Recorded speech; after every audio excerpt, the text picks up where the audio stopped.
Joining us live now is Michelle O'Neil, President of the ACTU. Michelle O'Neil, thank you for your time. Thanks, Emily. Now, this was a significant announcement by the government, even if it wasn't as big as previously anticipated, still over $700 million towards housing and renovations. Are you concerned, though, that the scheme might be too restrictive to access? Look, I think this is a shockingly badly designed scheme, Annalise. The notion that this is public money that is going towards people that have $150,000 available waiting to build or renovate is really targeting the wrong people. And if it's designed to do something about construction industry and tradies' jobs, then a much better use of that public money would be to things that are going to be for the public good. So why aren't we putting this money into building public and community housing or maintaining, doing really important, long-waited for maintenance that's needed in our public and community housing stock? It's very limited program that is targeting the wrong people. We know that we've got a problem with homelessness. We know that many people have put a pause on their mortgage because they've lost their jobs. An increasing number of people are becoming unemployed and losing hours of work. They don't have tens of thousands of dollars sitting around to do this type of renovation or build. And we should be helping the people who really need it, not those that would eventually get on with building their butler's pantry. I mean, seriously, if you've got a choice about it, we should be funding those that need a roof over their head, not those that are renovating or putting in place something that's not needed. Andrew Laming was making the point that we heard from the Prime Minister that this wasn't supposed to be helping with those small renos, that we've seen Bunnings and hardware stores actually have sales go up since the coronavirus pandemic. This was supposed to stop anyone who had a big build from pulling out because the economy is looking bad and that maybe they shouldn't be spending that money. Is that not a good move for the economy? Well, I don't think that that's the thing that will make the difference for the economy, because they've said this is about keeping tradies in jobs. And if it's about keeping people in the construction industry in jobs, then they are going to have that work and they're going to get that pay and have that job secure, whether they're building public or community housing or whether they're building a renovation or rebuilding a beach shack for somebody's set holiday house.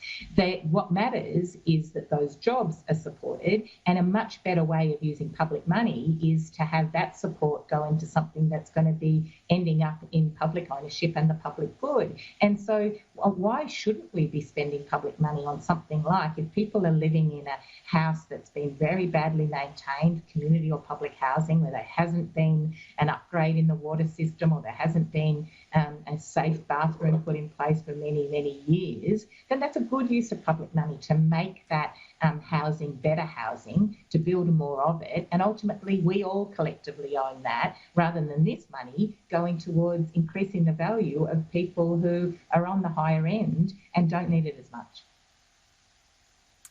If I can ask too about, we've seen a lot of discussion around JobKeeper and whether we should be extending it, but now the conversation's turning to whether we should be restricting it if people are getting back to work, that we might unnecessarily be supporting some small businesses that have rebounded in the meantime.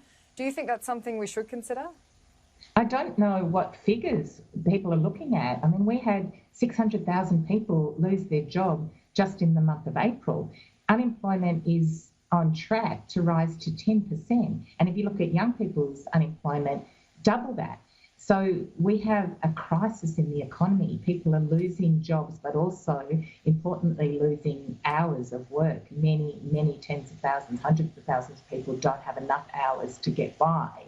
So JobKeeper is a critical part of our response to this crisis, and it needs to continue. And as we know, the government's admitted that the $60 billion they were going to spend on it, that they haven't because they got their figures wrong. But there's people missing out today who are literally living on nothing. So if you're a visa worker, you've got no JobKeeper, you've got no job seeker, and you're hungry. And if you're a casual worker that's been less than 12 months with the same employer, same thing. That's the industry that's really been really hard hit. Hospitality, where most of those casual workers are in hospitality and retail. Now's the time the government should be making sure we don't leave people behind, that we give people the support we need, and you don't want to have a cliff where the JobKeeper comes to the end and we see thousands more people left on those unemployment queues.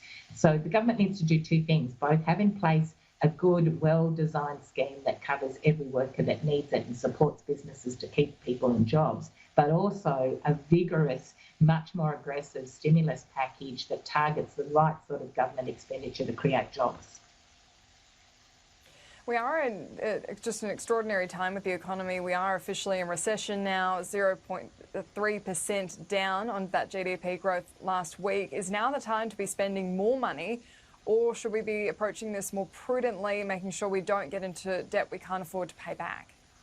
Well, I think we've got to learn the lessons of our own history, Annalise. So what we know is that in the Great Depression, when there was an austerity approach, when the government cut and said, well, we're not going to spend, we're actually going to rein back spending, it meant that we had a much deeper, much longer depression and recession that affected really huge proportion of the population, and our time to recover from that took much, much longer. That's what we know. If you spend some good public, well-targeted money now, then when interest rates are really low, so it's not a bad time for the government to be spending, then it will actually mean we have a shorter recession and we don't tip into depression. That's what will happen if they don't spend. So it might look like, oh, we're adding to the debt, but this is actually the way that we don't end up in long-term systemic debt and with unemployment figures that'll take decades to fix. So it's money well spent now. And just finally, the IR roundtables with Christian Porter have begun. Are we likely to see an outcome when we've already seen on the first day the Attorney General and Industrial Relations Minister say that we need to dial it the hell down when it comes to stoushes on work sites? Look, as you know, Annalise, we've gone into these discussions with a lot of good faith. We're pretty clear about what's needed for working people. We want to make sure that they get their fair share of the nation's wealth and they get better job security. But we're prepared to listen, we're prepared to talk with open minds, but we know that workers know that we're in there looking after their back. We've got the back of working people. So we're not going to be agreeing things that are to anything that's going to put workers in a worse position, but we are open to thinking about things differently, hearing from the government and the employers, and we've got a few months to see if we can come to some agreement. Will be a very interesting few months to watch. Michelle O'Neil from the ACTU, thank you so much for your time. Thanks very much, Annalise.